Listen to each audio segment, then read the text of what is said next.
एक दूर दराज गांव में चारों तरफ घने जंगल और पहाड़ियों से घिरा एक रहस्यमयी पहाड़ था। उसे सब श्रापित पहाड़ के नाम से जानते थे। कहते हैं उस पहाड़ पर जो भी चढ़ता कभी लौटकर नहीं आता। गांव वाले वहां जाने से डरते थे और शाम होते ही घरों के दरवाजे बंद कर लेते थे। स्टोरी सुनने से पहले मैं आपसे एक छोटी सी रिक्वेस्ट करना चाहता हूं कि अगर अभी तक हमारे फैमिली का मेंबर नहीं बने हैं तो लाल बटन को दबाकर सब्सक्राइब करें। हमारा यूट्यूब फैमिली का मेंबर बने। तो चलिए कहानी के आगे बढ़ते हैं। गांव के लोगों के लिए यह पहाड़ केवल एक डरावनी कहानी थी, लेकिन इस कहानी में सच्चाई कितनी थी यह किसी को नहीं पता था। कहते हैं कई साल पहले एक राजकुमार उस पहाड़ पर गया था और फिर कभी नहीं लौटा। उसके बाद कई लोग हिम्मत जुटाकर वहां गए, लेकिन सभी गायब हो गए। गांव वालों का मानना था कि पहाड़ पर किसी आत्मा का श्राप है जो उसे अपवित्र करने वालों को अपने पास बुला लेती है। इस रहस्य को जानने की इच्छा एक युवक अजय में जागी। अजय एक निडर और जिज्ञासु स्वभाव का था, जो हर चुनौती का सामना करने को तैयार रहता। उसने गांव वालों से कई बार सुना था कि पहाड़ में कुछ खौफनाक है, लेकिन वह किसी डरावनी चीज को मानने को तैयार नहीं था। उसने अपने दोस्तों के साथ मिलकर उस पहाड़ पर जाने का फैसला किया। रात को अंधेरा होते ही अजय और उसके दो दोस्त रोहन और समीर अपने साथ टॉर्च और कुछ खाने का सामान लेकर चुपचाप घर से निकल गए। उनके कदम उस पहाड़ की ओर बढ़ने लगे। रास्ता घने जंगलों से होकर जाता था और चारों ओर सन्नाटा छाया हुआ था। तीनों धीरे धीरे आगे बढ़ते गए और आखिरकार उस पहाड़ के पास पहुंच गए। जैसे ही उन्होंने पहाड़ पर चढ़ना शुरू किया, अजीब अजीब आवाजें उनके कानों में पड़ने लगीं। कभी किसी के चीखने की आवाज तो कभी किसी के रोने की। हवा में एक अजीब सी सिहरन थी, मानो कोई उन्हें देख रहा हो। अजय ने अपने दोस्तों को दिलासा दिया, अरे ये सब हमारे दिमाग का खेल है, कुछ नहीं है यहाँ। लेकिन उसके दिल की धड़कनें भी बढ़ चुकी थीं। जैसे जैसे वे ऊंचाई की ओर बढ़ते गए, हवा ठंडी और भारी होती जा रही थी। पहाड़ के बीचों बीच एक पुराना टूटा फूटा मंदिर था, जो वीरान और खौफनाक लग रहा था। मंदिर के पास पहुंचते ही अजय ने देखा कि वहां एक पत्थर की मूर्ति रखी थी, जिस पर काई जम चुकी थी और आसपास कई सूखे फूल बिखरे पड़े थे। अचानक वहां एक अजीब सी आवाज गूंजने लगी।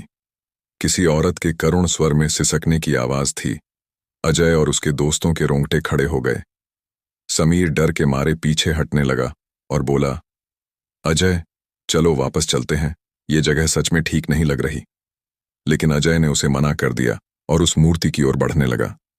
जैसे ही उसने मूर्ति को छुआ, एक ठंडी हवा का झोंका आया और मंदिर के अंदर से एक छाया बाहर निकली। वह एक औरत की आत्मा थी, जिसके लंबे बाल चेहरे पर बिखरे थे और उसकी आंखें गहरी और लाल थीं। वह धीरे धीरे अजय के पास आ रही थी। उसके कदम जैसे जैसे पास आते गए, अजय के पैर जड़ हो गए। रोहन और समीर भी अपनी जगह जमे हुए थे। औरत की आत्मा ने गहरी आवाज में कहा, तुमने मेरी शांति भंग की है, अब तुम्हें इसकी कीमत चुकानी होगी। अचानक अजय की टॉर्च बंद हो गई और सब कुछ अंधेरे में डूब गया। तीनों दोस्तों ने एक दूसरे को पुकारा, लेकिन उनकी आवाजें दब चुकी थीं। चारों ओर अंधेरा था और उस औरत की खौफनाक हंसी उनके कानों में गूंज रही थी। क्या वे तीनों उस श्रापित पहाड़ से बचकर निकल पाएंगे, या उनकी किस्मत भी उन गुमशुदा लोगों जैसी हो जाएगी? अजय, रोहन और समीर ने देखा कि औरत की आत्मा धीरे धीरे उनके करीब आ रही थी। उसकी खौफनाक हंसी ने चारों ओर का सन्नाटा और भी गहरा कर दिया था। अजय ने खुद को संभालते हुए चिल्लाया, तुम कौन हो और हमें क्यों परेशान कर रही हो? उस औरत की आत्मा ने ठंडी आवाज में कहा, मैं इस श्रापित पहाड़ की रखवाली कर रही हूं। यहां आने वाले हर इंसान को इसका दंड भुगतना पड़ता है। यहां कोई भी अपवित्र आत्मा नहीं बच पाई। अजय ने हिम्मत जुटाकर पूछा, किसका श्राप है इस पहाड़ पर और तुम कौन हो? आत्मा के चेहरे पर गुस्से का भाव आया और उसने कहा, सदियों पहले मैं इसी पहाड़ पर रहती थी। एक साधारण इंसान थी, लेकिन मेरे अपनों ने मुझसे विश्वासघात किया। उन्होंने मेरी हत्या की और मेरे इस शरीर को यहीं फेंक दिया। मेरी आत्मा ने उसी दिन से इस पहाड़ पर वास करना शुरू कर दिया। इस पहाड़ पर कोई भी शांति नहीं पा सकता, क्योंकि मेरे साथ किए गए अन्याय का बदला आज भी अधूरा है। अजय ने आत्मा को शांत करने की कोशिश करते हुए कहा, हमें माफ कर दो। हम यहां सिर्फ इस पहाड़ के रहस्य को जानने के लिए आए थे। हमारी कोई बुरी मंशा नहीं थी। लेकिन आत्मा पर उसकी बात का कोई असर नहीं हुआ। आत्मा की आंखें और लाल हो गईं और उसने तीनों की ओर हाथ बढ़ाया। रोहन ने फुसफुसाते हुए कहा, अजय, जल्दी से यहां से भाग चलते हैं। ये आत्मा हमें नहीं छोड़ेगी। लेकिन जैसे ही वे भागने की कोशिश करने लगे, उनके पैर जमीन में जैसे जड़ हो गए। वे चाहकर भी अपनी जगह से हिल नहीं पा रहे थे। अचानक औरत की आत्मा ने एक मंत्र बुदबुदाना शुरू किया और चारों ओर धुआं फैलने लगा। उन तीनों की सांसें थमने लगीं, जैसे किसी अदृश्य शक्ति ने उन्हें जकड़ लिया हो। अजय ने अपने दोस्तों की ओर देखा। दोनों का चेहरा डर से सफेद पड़ चुका था। वह समझ नहीं पा रहा था कि कैसे इस मुसीबत से बाहर निकले। इसी बीच अजय की जेब में रखी एक छोटी सी मूर्ति हल्की सी चमकने लगी। यह मूर्ति उसके दादा ने उसे दी थी और कहा था कि यह तुम्हें हर बुरी शक्ति से बचाएगी।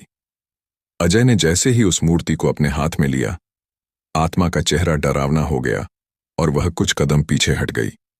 उसने गुस्से में चिल्लाते हुए कहा, यह मूर्ति मेरे लिए खतरा है, इसे दूर करो। अजय को समझ में आ गया कि इस मूर्ति में कुछ शक्ति है जो उस आत्मा को रोक सकती है। उसने मूर्ति को ऊपर उठाया और आत्मा की ओर बढ़ा दिया। आत्मा की चीखें गूंजने लगीं और वह धीरे धीरे धुआं में बदलने लगी। लेकिन इसी बीच एक और डरावनी घटना हुई। पहाड़ की जमीन हिलने लगी, जैसे कोई बड़ा भूकंप आ गया हो। चारों ओर धुआं और धूल छा गया। तीनों ने वहां से भागने की कोशिश की, लेकिन पहाड़ की दरारों ने उन्हें घेर लिया। अब सवाल यह था कि क्या वे श्रापित पहाड़ से निकल पाएंगे या वे भी इसी श्राप का हिस्सा बन जाएंगे। अजय, रोहन और समीर बुरी तरह फंस चुके थे। पहाड़ की जमीन में आई दरारें उनके चारों ओर फैल गईं और बचने का कोई रास्ता नहीं दिख रहा था। धूल और धुएं के बीच में वे बुरी तरह से खांसने लगे और उस खौफनाक आत्मा की चीखें अभी भी गूंज रही थीं। अजय ने अपने हाथ में दादा की दी हुई मूर्ति को मजबूती से पकड़ा और एक मन में प्रार्थना की। उसी पल उसे अपने दादा की बात याद आई, जब डर हावी हो जाए तब विश्वास ही तुम्हारा साथी बनेगा। इस मूर्ति को हमेशा अपने दिल के करीब रखना।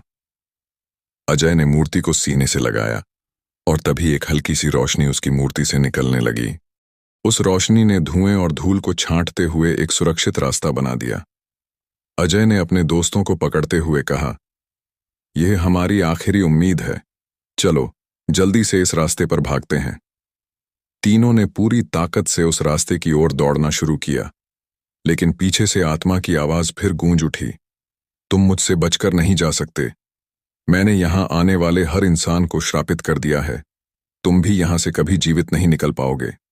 जैसे ही वे भागते रहे, आत्मा ने अपने आसपास के पत्थरों को हवा में उठाना शुरू कर दिया। विशाल पत्थर उनके पीछे आकर गिर रहे थे। अजय और उसके दोस्त डर के मारे और तेज भागने लगे। रास्ता लंबा और मुश्किल था, लेकिन उस रोशनी ने उन्हें आगे बढ़ने की हिम्मत दी। कुछ दूर चलने के बाद वे तीनों एक गहरी खाई के किनारे पहुंचे। खाई के उस पार एक पुराना पुल था जो टूटने की हालत में था। रोहन ने कांपते हुए कहा, अजय, ये पुल तो कभी भी टूट सकता है, लेकिन हमें इसे पार करना ही होगा। अजय ने हिम्मत जुटाते हुए कहा, हमें कोई और रास्ता नहीं है। हमें विश्वास रखना होगा और सावधानी से इसे पार करना होगा। वे एक एक करके पुल पर चलने लगे। पुल की हर लकड़ी चरमरा रही थी और नीचे गहरी खाई का अंधकार उन्हें डराने लगा। जब वे आधे पुल तक पहुंचे तो अचानक आत्मा ने अपने भयानक रूप में उनके सामने प्रकट होकर चिल्लाया, तुम्हें मेरी शांति भंग करने की सजा अवश्य मिलेगी। उसने अपनी शक्ति से हवा का एक तेज झोंका चलाया, जिससे पुल और भी जोर जोर से हिलने लगा। रोहन का पैर फिसल गया, लेकिन अजय ने उसे समय रहते पकड़ लिया। अजय ने अपनी मूर्ति को आत्मा की ओर किया और पूरी ताकत से कहा, तेरा श्राप चाहे जितना भी भयानक हो, हमारा विश्वास इससे भी अधिक शक्तिशाली है। मूर्ति से निकली रोशनी आत्मा पर पड़ी जिससे आत्मा जोर से चीख उठी और उसकी शक्ति कमजोर होने लगी। उसकी चीख के साथ ही पहाड़ की दरारें धीरे धीरे बंद होने लगीं। अजय और उसके दोस्तों ने अंतिम हिम्मत जुटाई और पुल पार कर सुरक्षित स्थान पर पहुंच गए। जैसे ही वे पहाड़ से नीचे उतरने लगे, आत्मा की आवाज अब धीमी पड़ चुकी थी और पहाड़ पर फैला अंधेरा धीरे धीरे हटने लगा। जैसे ही उन्होंने गांव वापस लौटकर इस भयावह रात का अंत किया, गांव के बुजुर्गों ने उन्हें आश्चर्य से देखा। उन्होंने कहा, तुमने श्रापित पहाड़ की आत्मा को शांत किया है। सदियों से वह आत्मा यहां लोगों को श्रापित कर रही थी, लेकिन तुम्हारे विश्वास ने उसे मुक्त कर दिया। अब इस पहाड़ पर कोई डर नहीं रहेगा। अजय, रोहन और समीर ने एक दूसरे की ओर देखा और एक गहरी सांस ली। इस श्रापित पहाड़ के रहस्य को जानने की उनकी यात्रा भयावह और खतरनाक थी, लेकिन उनके साहस और विश्वास ने उन्हें सुरक्षित वापस लाया। उन्होंने अपने इस अनुभव को अपने भीतर संजोकर रखने का निश्चय किया। अजय, रोहन और समीर भले ही गांव लौट आए हों, लेकिन कुछ सही महसूस नहीं हो रहा था। गांव के बुजुर्गों ने उन्हें बताया था कि वे आत्मा को शांत करके पहाड़ को श्राप से मुक्त कर चुके हैं। लेकिन उस रात अजय को एक अजीब सपना आया। उसने देखा कि वह फिर से उसी पहाड़ पर खड़ा है। चारों ओर अंधेरा है और वही औरत की आत्मा चीखते हुए कह रही है, तुमने मुझे धोखा दिया है, मैं लौटूंगी और तब तुम मुझसे नहीं बच पाओगे। अजय की नींद खुली और उसने देखा कि उसके कमरे में हल्का धुआं फैला हुआ है। घबराते हुए उसने अपने दोस्तों को फोन किया, परंतु किसी का जवाब नहीं मिला। बिना किसी देरी के वह रोहन के घर गया। जब उसने दरवाजा खोला तो रोहन बिस्तर पर बेहोश पड़ा था और उसके चेहरे पर डरावने निशान थे, जैसे किसी ने उसे नोच डाला हो। अजय को एहसास हुआ कि उस पहाड़ की आत्मा ने उनका पीछा गांव तक कर लिया है। अजय तुरंत समीर के घर की ओर दौड़ा। वहां पहुंचकर उसने देखा कि समीर अपने कमरे के कोने में बैठा कांप रहा था और बड़बड़ा रहा था, वह मेरे कमरे में है। उसने कहा कि वह हमें नहीं छोड़ेगी। अजय ने समीर को उठाया और दोनों रोहन को लेकर गांव के पुजारी के पास पहुंचे। पुजारी ने यह सुनकर चिंता भरी नजरों से कहा, तुमने श्रापित आत्मा को जगाया है। वह पहाड़ से जुड़ी है और अब तक शांत नहीं हुई है। अब केवल एक ही रास्ता बचा है, उस पहाड़ पर फिर से जाना और उसके क्रोध का सामना करना। अजय और उसके दोस्तों ने मन में भारी डर लिए फिर से उस पहाड़ पर जाने का निर्णय लिया। इस बार पहाड़ पर चढ़ते हुए हर चीज पहले से अधिक खौफनाक थी। हवाएं काली और ठंडी हो गई थीं, जैसे चारों ओर कोई बुरी शक्ति छाई हुई हो। रास्ते में उन्हें हर जगह अजीब आकृतियां दिख रही थीं। पेड़ों के साए से आत्मा के चेहरे उभर रहे थे और पहाड़ की दरारों से किसी की सिसकियों की आवाजें आ रही थीं। पहाड़ के मध्य में पहुंचते ही तीनों ने देखा कि वह पुराना मंदिर पहले से कहीं अधिक खौफनाक दिख रहा था। उस टूटी हुई मूर्ति के चारों ओर लाल रंग के अजीब चिन्ह बने हुए थे। जैसे ही वे मंदिर के पास गए, एक घुटी हुई चीख की आवाज गूंज उठी। अचानक उनके पैरों के नीचे की जमीन हिलने लगी और एक गहरा गड्ढा बन गया, जिसमें अंधकार की कोई सीमा नहीं थी। अजय को लगा कि आत्मा अब पूरी तरह से उनके सामने प्रकट होने वाली है, और तभी हवा में वही औरत की आत्मा नजर आई, पर इस बार उसका रूप पहले से भी अधिक भयावह था। उसके बाल हवा में लहरा रहे थे और उसकी आंखें अंधकार में जलती हुई प्रतीत हो रही थीं। उसकी आवाज गहरी और भयावह थी, तुमने मेरी शांति भंग की और मुझे धोखा दिया, अब तुम्हारा अंत होगा। रोहन ने कांपते हुए पुजारी की दी हुई मंत्रमाला निकालने की कोशिश की, लेकिन वह उसके हाथों से अचानक गिर गई और वह गहरे गड्ढे में समा गई। अजय ने हिम्मत करते हुए आत्मा से पूछा, तुम्हें क्या चाहिए? हमसे क्या गलती हुई है? आत्मा ने एक भयंकर हंसी में कहा, तुम्हारी जिज्ञासा ने मुझे दोबारा श्रापित कर दिया है। मैं तब तक शांत नहीं हो सकती जब तक मुझे पूर्ण मुक्ति न मिले। अब मैं तुम्हारी आत्मा लेकर ही मुक्त हो सकती हूं। आत्मा ने अपने हाथ बढ़ाए और एक ठंडी जकड़न भरी हवा ने उन्हें चारों ओर से घेर लिया। समीर ने डरते हुए आखिरी उपाय के तौर पर अजय की मूर्ति को फिर से उठाया, लेकिन इस बार मूर्ति से कोई रोशनी नहीं निकली। उल्टे मूर्ति की चमक पूरी तरह से फीकी पड़ चुकी थी। आत्मा ने मुस्कुराते हुए कहा, अब कोई तुम्हें मुझसे बचा नहीं सकता। यह तुम्हारा अंत है। आत्मा का रूप और भयावह होता गया। चारों ओर आग की लपटें उठने लगीं और जमीन दरकने लगी। अजय ने अपनी पूरी ताकत जुटाकर अपने दोस्तों को आवाज दी, हमें एक साथ इस आत्मा का सामना करना होगा। यही हमारा आखिरी मौका है। तीनों ने एक दूसरे का हाथ पकड़ा और प्रार्थना करने लगे। तभी अचानक आत्मा की चीख और ऊंची हो गई और वह एक भयंकर तूफान में बदलने लगी। चारों ओर चट्टानें गिरने लगीं और पहाड़ की जमीन टूटने लगी। आत्मा ने एक अंतिम चीख मारी, ये केवल शुरुआत है। मैं वापस लौटूंगी जब तक कि मेरा बदला पूरा नहीं हो जाता। अचानक वहां सब शांत हो गया। तीनों अपने स्थान पर बेहोश पड़े थे। जब उन्हें होश आया तो वे गांव के लोगों से घिरे हुए थे, लेकिन कुछ समझ नहीं आ रहा था कि क्या सच में आत्मा ने उन्हें छोड़ दिया है या यह एक भ्रम था। उन्हें अब भी उस आत्मा की चीखें कानों में गूंजती महसूस हो रही थीं। क्या यह सच में अंत था या वह आत्मा एक दिन फिर लौटेगी? गांव लौटने के बाद अजय, रोहन और समीर ने सोचा कि अब वे आत्मा के श्राप से मुक्त हो चुके हैं, लेकिन पहाड़ की रहस्यमयी ताकतें अभी भी उनकी जिंदगियों का पीछा नहीं छोड़ रही थीं। हर रात उन्हें एक ही सपना आता, वह पहाड़, उसकी रहस्यमयी आवाजें और एक औरत का करुण विलाप। उस आत्मा का अंतिम शब्द, मैं लौटूंगी, उनके दिमाग में गूंजता रहा। एक रात अजय को एक अजीब आवाज ने जगा दिया। वह बाहर गया तो देखा कि गांव के लोग अजीब तरीके से अपने घरों से बाहर आ रहे थे, जैसे किसी अनजान ताकत के वश में हों। गांव के सबसे बुजुर्ग व्यक्ति बाबा हरिदास ने बताया कि वर्षों पहले उस पहाड़ पर एक विशेष अनुष्ठान किया गया था, जिससे आत्मा को बांध दिया गया था। लेकिन जब अजय और उसके दोस्तों ने पहाड़ पर कदम रखा, उस श्राप को फिर से जागृत कर दिया। बाबा ने चेतावनी दी, अब तुम्हारे पास केवल एक ही उपाय बचा है, उस पहाड़ पर जाकर अनुष्ठान को फिर से पूर्ण करना। लेकिन इस बार खतरा पहले से कहीं अधिक भयानक होगा। अजय और उसके दोस्तों ने आखिरकार इस अंतिम चुनौती को स्वीकार कर लिया। बाबा हरिदास ने उन्हें एक पुरानी किताब और कुछ पवित्र तावीज दिए, जो उनकी रक्षा कर सकते थे। तीनों एक बार फिर उस पहाड़ की ओर बढ़े, पर इस बार उन्हें अपने कदमों में पहले से कहीं ज्यादा डर महसूस हो रहा था।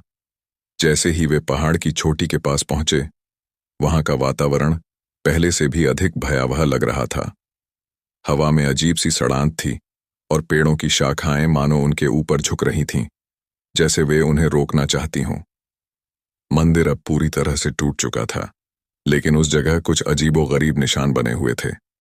जैसे ही वे अनुष्ठान शुरू करने लगे, अजय को ऐसा लगा कि उसके आसपास कुछ है जो उसे देख रहा है। तभी अचानक चारों ओर एक स्याह धुआं गिरने लगा और उस धुएं के बीच वही औरत की आत्मा प्रकट हुई, इस बार पहले से कहीं अधिक विकराल रूप में। उसकी आवाज भयावह गूंज के साथ हवा में गूंज उठी, तुम्हारी कोशिशें व्यर्थ हैं, तुम मुझे यहां से कभी मुक्त नहीं कर सकते। अजय ने किताब में बताए गए मंत्रों का जाप करना शुरू किया, लेकिन आत्मा उनके चारों ओर घूमने लगी, जैसे किसी अदृश्य घेरे में उन्हें जकड़ रही हो। रोहन और समीर की सांसें थमने लगीं। उनकी आंखों में डर साफ झलक रहा था, परंतु अजय ने हार नहीं मानी और मंत्र पढ़ते हुए आत्मा की ओर तावीज बढ़ा दिया। अचानक आत्मा चीख उठी और आसपास की जमीन फिर से दरकने लगी। पहाड़ पर जैसे तूफान सा छा गया था। आत्मा ने एक अंतिम चीख में कहा, यह मेरा अंत नहीं है, मैं हर बार लौटूंगी जब तक मेरे हत्यारों का पाप नहीं धुलता। और धीरे धीरे वह आत्मा धुएं में विलीन हो गई। जब सब शांत हुआ तो अजय, रोहन और समीर ने एक दूसरे की ओर देखा। तीनों समझ चुके थे कि यह आत्मा हमेशा के लिए मुक्त नहीं हुई थी। उन्हें एहसास हो गया था कि वे सिर्फ उस श्राप को थामने में कामयाब हुए हैं। बाबा की सलाह से उन्होंने पहाड़ के पास एक पवित्र पत्थर स्थापित कर दिया, ताकि आत्मा की शक्ति गांव तक न पहुंच सके। गांव में सब कुछ धीरे धीरे सामान्य हो गया, परंतु अजय, रोहन और समीर के मन में एक अजीब सा डर हमेशा के लिए बैठ गया। उन्हें यकीन था कि वह आत्मा एक दिन फिर लौटेगी, कभी न कभी। कुछ महीने बीत गए और अजय, रोहन और समीर की जिंदगी फिर से सामान्य होने लगी। उन्होंने उस रात का जिक्र किसी से नहीं किया, पर उनके दिल में हमेशा एक डर बना रहा। तीनों ने सोचा कि वे अब उस श्राप से बच चुके हैं, लेकिन सच्चाई इससे कहीं अलग थी। एक दिन गांव के कुछ बच्चों ने खेलते खेलते उस पवित्र पत्थर को देखा जो अजय और उसके दोस्तों ने पहाड़ के पास स्थापित किया था। उन बच्चों ने अनजाने में पत्थर को हटाने की कोशिश की। जैसे ही पत्थर हटा, उस पहाड़ की दिशा से ठंडी हवा का एक झोंका पूरे गांव में फैल गया और उसी क्षण अजय को कुछ अजीब महसूस हुआ। उसके भीतर एक अनजानी बेचैनी फैल गई। रात के वक्त अजय को फिर से वही सपना आया। इस बार सपना और भी खौफनाक था। वह देख रहा था कि आत्मा फिर से जाग चुकी है और उसकी लाल जलती हुई आंखें सीधा उसकी ओर देख रही थीं। आत्मा ने कहा, मैंने तुम्हें चेतावनी दी थी कि मैं लौटूंगी।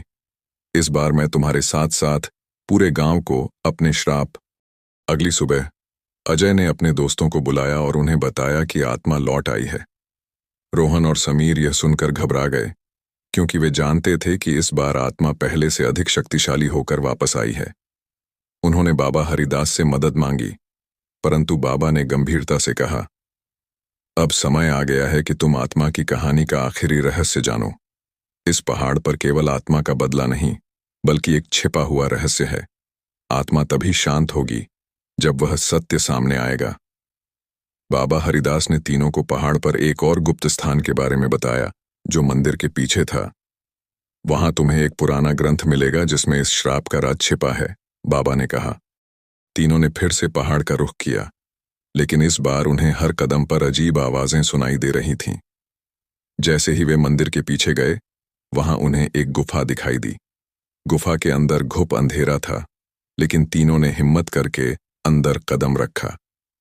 गुफा में अंदर बढ़ते ही ठंडक बढ़ने लगी और उन्हें ऐसा महसूस हुआ जैसे उन्हें कोई देख रहा हो। कुछ दूर जाने के बाद उन्होंने देखा कि एक पुराने पत्थर की दीवार पर अजीब से शिलालेख बने हुए हैं। उसमें लिखा था, यहां वो आत्मा बसी है जिसे उसके अपनों ने मौत के घाट उतार दिया था। जब तक उसके खून का बदला नहीं होगा, वह श्रापित आत्मा हमेशा लौटेगी। तीनों को समझ में आ गया कि आत्मा केवल अपनी हत्या का बदला चाहती थी। उनके सामने एकमात्र रास्ता था कि वे उस आत्मा के असली कातिल का पता लगाएं।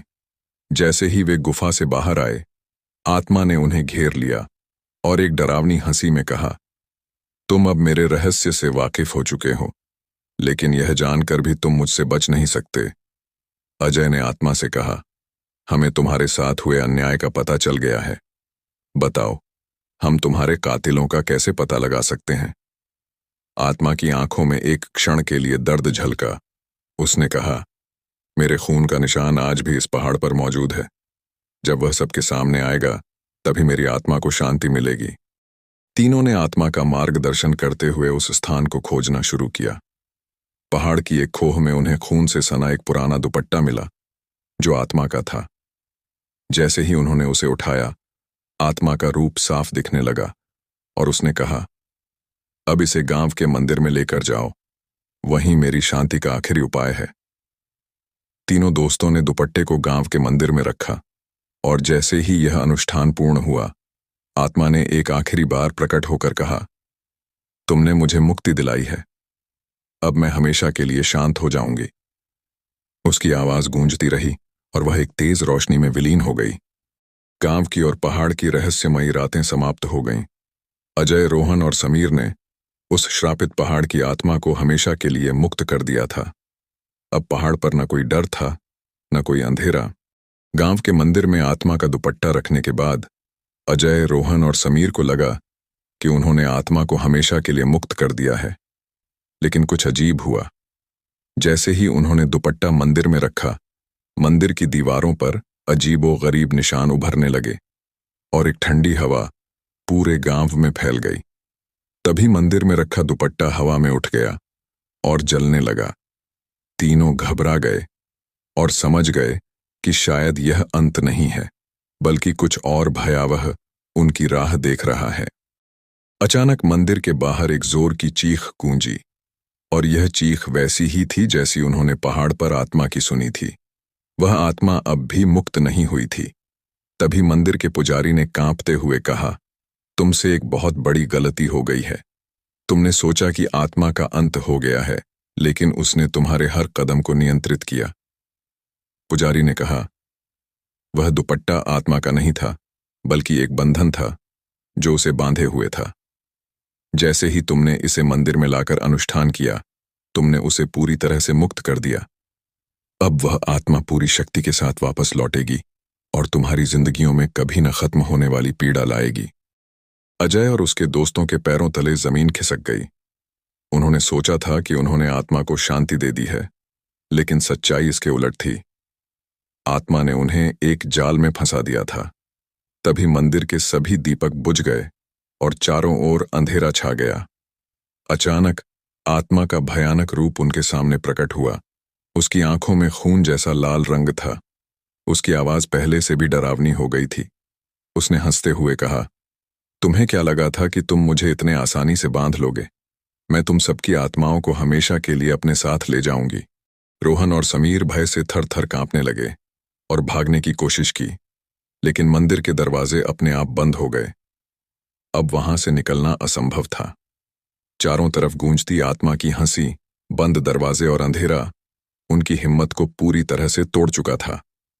अजय ने पुजारी की ओर देखा और पूछा, अब हम क्या कर सकते हैं? क्या कोई तरीका है जिससे हम बच सकते हैं? पुजारी ने अपनी कांपती आवाज में कहा, केवल एक ही रास्ता है, लेकिन वह बहुत खतरनाक है। तुम्हें पहाड़ की गहराई में जाकर उस आत्मा के असली अवशेषों को ढूंढना होगा और उन्हें जलाना होगा। यही उसकी मुक्ति का एकमात्र तरीका है। समीर ने डरे हुए कहा, क्या हम सच में बच पाएंगे? अजय ने हिम्मत जुटाई और कहा, हमें अब इस अंत का सामना करना ही होगा। यह हमारी ही गलती थी कि हमने आत्मा को मुक्त कर दिया। अगली रात तीनों दोस्तों ने पुजारी के साथ मिलकर आखिरी बार पहाड़ की गहराइयों में उतरने का निश्चय किया। पहाड़ पर चढ़ते समय उन्हें हर ओर से आत्मा की आवाजें सुनाई देने लगीं। हर कदम पर ऐसा लग रहा था जैसे कोई उन्हें देख रहा हो। हवाएं सिसकियों में बदल गईं और काले बादल पहाड़ के चारों ओर मंडराने लगे। अचानक उन्हें एक गुफा दिखाई दी। गुफा के अंदर जाने पर उन्होंने देखा कि वहां पर कुछ अस्थियां पड़ी थीं, जिनके पास एक धुंधली अधूरी आकृति बैठी थी। जैसे ही उन्होंने अस्थियों के पास जाने की कोशिश की, आत्मा ने एक आखिरी बार अपने विकराल रूप में प्रकट होकर उन्हें चारों ओर से घेर लिया। उसकी आवाज अब पहले से भी ज्यादा भयानक हो गई थी। उसने चिल्लाते हुए कहा, यह मेरा घर है, मेरे बंधन को तोड़ने का तुम्हें खामियाजा भुगतना पड़ेगा। अजय ने अपनी पूरी ताकत जुटाई और अस्थियों को जलाने के लिए माचिस जलाई। जैसे ही आग की लपटें उठने लगीं, आत्मा की चीखों ने पहाड़ को हिलाकर रख दिया। आत्मा का रूप धुएं में बदल गया और वह लपटों में विलीन होने लगी। लेकिन जाते जाते उसने एक खौफनाक वादा किया, यह मत सोचो कि तुम मुझसे हमेशा के लिए मुक्त हो गए हो। मैं हमेशा तुम्हारे साथ हूं, हर परछाई में। जब तक तुम जिंदा हो, मेरा डर तुम्हारे साथ रहेगा। अजय, रोहन और समीर ने गुफा से बाहर निकलकर राहत की सांस ली। उन्होंने आत्मा को समाप्त कर दिया था, परंतु उसकी अंतिम चेतावनी उनके दिलों में गूंजती रही। गांव लौटने के बाद भी हर अंधेरे कोने में, हर शांत रात में उन्हें ऐसा महसूस होता रहा जैसे आत्मा अब भी उनके आसपास है। श्रापित पहाड़ की कहानी का खौफनाक अंत, जहां आत्मा समाप्त हो चुकी थी, परंतु उसका खौफ हमेशा के लिए उनके दिलों में बस गया था। तो दोस्तों, आज की कहानी यहीं तक। मिलते हैं अगली वीडियो में। तब तलक के लिए गुड नाइट।